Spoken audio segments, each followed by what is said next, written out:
خالدون.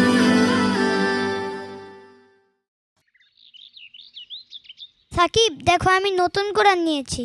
ও আচ্ছা, তাই নাকি? এটা তো খুব ভালো কথা। তুমি কোরআন পড়বে না? হ্যাঁ, আমিও তো পড়তে চাই, কিন্তু আমার বাবা দেয় না। এই চল তো।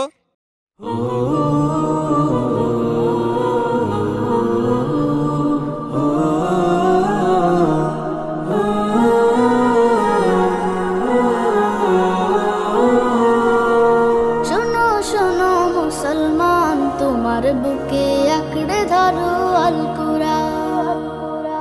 শোনো শোনো মুসলমান, তোমার বুকে আঁকড়ে ধরো আল কুরআন।